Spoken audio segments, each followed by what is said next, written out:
What's up, my guys? And today we're talking about reproduction and development of hexapods. Okay, so this butterfly is pretty cool. It's gotta be. I just want to show a picture of this because this is probably one of my favorite butterflies. If you're curious, this is called the Glasswing Butterfly. You can kind of see their wings are kind of transparent. All right, into the intro, and here we go.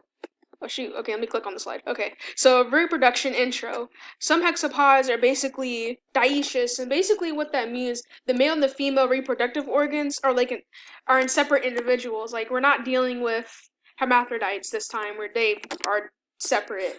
And only a small amount are typically ovoviviparous, and the eggs are like hatched inside of the parent. I know some snakes do this, but that's not an invertebrate, that's a vertebrate. But this is an example. Like, I have a photo of the insect that does do this. This is called the flesh fly.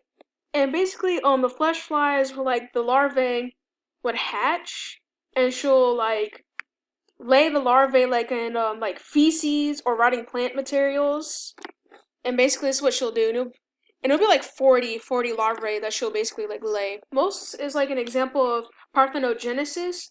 And this is basically when the egg is able to develop without being fertilized. Oh no, that's pretty neat. Some of them like depend on direct copulation and insemination. This makes sense. Insects, of course, they gotta be matured in order to reproduce. And if you want to know another name to call them, like, the adults are, like, adult bugs are also called, like, imagos. That sounds kind of funny. Okay, on to the next one. So now we're going to talk about the reproduction organs of the female. So, this is to let you know, the mature females have one pair of ovaries, which is a collection of tubular ovaries, which is right here. I don't know if you guys can see my pointer, but, like, the whole thing is, like, the ovaries right there. And, of course, like each of these, this is the eggs, and that's the oviduct. Copulatory bursa usually opens on the 18th or 17th or 19th of the abdominal segment, like in the second diagram, right here underneath it. Like, typically, it will either be on the 8th or 9th, or the 7th will be, like, behind it, and that's typically where it would, like, open at. The copulatory bursa is usually, like, a sac that, receives sperm during copulation in certain insects. Copulation, I mean, my bad. And basically, what this diagram is showing is basically, like, the reproduction organs, like, kind of inside of, like, the abdomen. And this is what it will look like if you, like, took it out of the abdomen, basically. Okay, since we're done with the female, we're going to talk about the male. Okay, so for the male, it's kind of similar, but, instead we have a testes this time, which is, like, right here, the testes. And there's, like, a close picture. Vas deferens. You guys probably learned about the vas deferens, but basically the humans kind of have this too, and basically it's used to, like, transport mature sperm into the urethra to prepare for ejaculation. The sperm ducts would expand into the seminal vesicle, and then would come together into, like, the ejaculatory duct, which is right here. And it's also located right here. That's what I mean, like, the penis houses the lower end of the ejaculatory duct. Like you see in this diagram, like, the penis extends from the knife part. That's where it is right here, and that's the ejaculatory duct. It will, like, expand out into, like, the genopore of, like, the female. I mean, like, it will go into the genopore. Let me go back so I can, like, show y'all. Let me go back real quick. Okay, let me just, like, click on it. Okay, there you go. Okay, so here's the genopore right there. So we'll go into the genopore, which is, like, right here. Okay, so on to the next one. Okay, so this is the interesting one. Okay, it's for the courtship behaviors. This one gets kind of crazy because they usually comprise of chemicals or visual, like, attraction. Some insects release pheromones. We'll get to that in the video. Some use songs. Like, think about grasshoppers. Flashing lights. Think about, like, fireflies. Like, if you think about it, like, when they light up, they're trying to attract, like, a signal to, like, attract mates, like females specifically. Males are usually the ones that would, like, light up. Tactile simulation in order to attract a mate. This video is basically showing nuptial flight, which basically male bees and queen bees take flight in order to mate, in order to start a new colony. Certain conditions must be met, like, basically the weather's gotta be perfect. and there's gotta be like certain temperatures. Like it's gotta be specific. It can't be like they can't do this when it's like raining. I'll skip a little bit more, but like I feel like the video's like a minute at all. Here you go.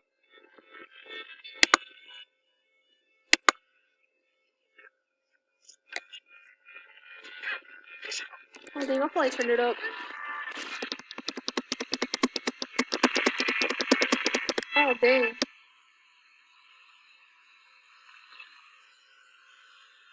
Oh, so basically, yeah, that's the female bee that's being the queen bee that's being chased. And basically, what I mean by this is an example of pheromones, because the queen is the one. Oh, it looks like that male got her. So the queen will release pheromones to attract the males. But the reason why she's running away, because she wants the males to chase her because she wants the most fit males. So like in order to get her, she wants to put the males through like some sort of trial, basically per se. Oh, he didn't say, but basically the male bees after they're done mating with her, they die. They die basically.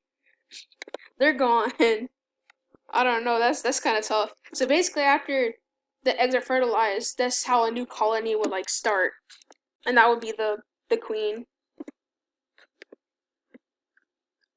So basically, for reproduction, the males would lodge their oedicus in the genital chamber of the female in order to transfer their sperm.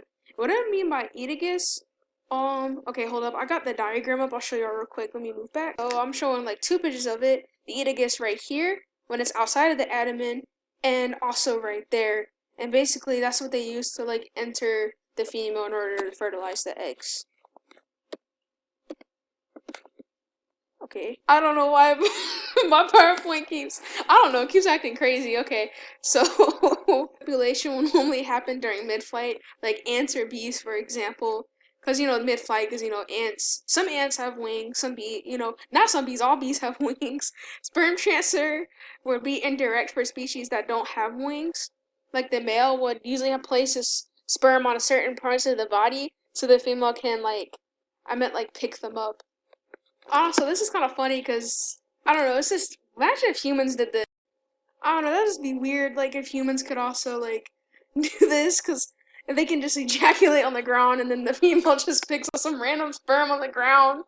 That's just, I don't know, that's wild, that's just crazy to me. So right here I have a picture of a nasty critter called the bedbugs. So how they reproduce, like, the males have swollen penises to pierce, like, a special region of the female's body wall. So then the sperm are deposited directly into like the internal organ, which is also called the organ of the Borlese. That kind of sounds like a fancy word.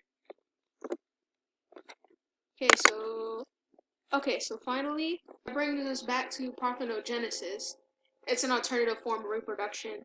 And I already said it's basically the reproduction to like the form without like fertilization doesn't need to happen. And usually this is a great way to help with sex determination. Wolbachia is a type of bacterium which is known to like be a parasite to hexapoda's reproduction system. Being infected with Wolbachia sometimes causes infertility, where in others they can usually transform males into functional females, which is kind of crazy. Oh yeah, this is a picture of Wolbachia. If you guys are curious, this is the picture. Okay, on to the next slide.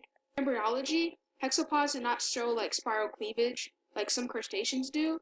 Insects usually go through what we call meroblastic cleavage. And typically, meroblastic cleavage is basically like an incomplete or like a partial cleavage, meaning it does not like penetrate like the egg completely.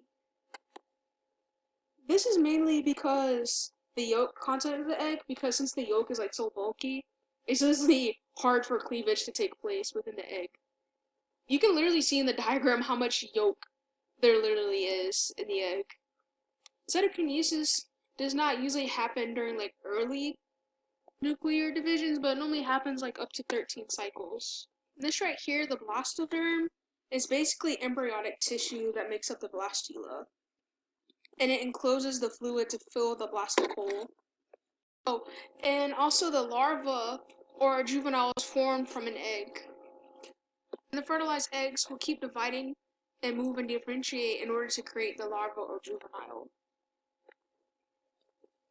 Post-embryonic development, hematobolous, is probably the most boring out of the three types. Like, literally in this diagram, it's literally like the first one right here. Literally it hatches and it looks pretty much exactly the same as the mature stage of like the adults. In hematobolous, there's usually no pupal stage from larva to adult. That would be the second one with like the grasshopper. There's no pupal stage as it like begins like to transform into the adult. Like think about dragonflies, mayflies. They go into this type of stage. This is by far the most interesting. Holometabolous. Like think about the beetles. There's like two pictures. This is like the butterfly and like the beetle. Well, it's in a cocoon and it's like fully formed into its adult stage by now. Most of these, they're mostly in like their larva stage. They basically live, most of their lifespan is usually spent during like their larva stage, and then they go into their pupal stage when they're ready to like go through a full like metamorphosis until like their adult body. Okay, nymphs are terrestrial juveniles, aedads are like aquatic juveniles, and nymphs live in the same environment as the adults, but for the aquatic ones, this is typically not the case. In both of these stages, they lack functional wings and reproductive organs, because that's why they reach their mature stage, so they're able to reproduce. Juveniles, they do have wing rudiments called wing pads, and wings are usually exposed during pre-adult molt. And for the one that goes through complete metamorphosis, usually when it hatches, it looks nothing like the adult. They even go under different names, like for flies it's called maggots, and for beetles it's called grubs, and you already know for butterflies it's called caterpillars. They lack compound eyes and there's no trace of wing buds. Pupitation marks the end of the larva stage and brings the beginning of the pupal stage. And basically the pupil is like in the cocoon. I talked about this in the previous slide, but they don't usually eat or like move.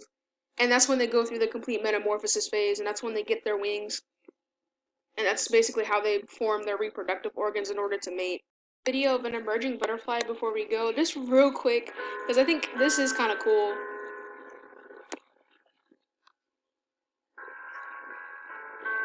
Like there's no pupal stage. So basically you can kind of see they look kind of similar to the dragonfly. Like I'll skip a little bit. Oh yeah, never. Okay. So I really wanted y'all to see their emergence of like the wings. And like them like fanning it out and like it expanding. I don't know, I just think it was really cool because it was such a good looking video. Well, sorry for making the video so long, and goodbye guys.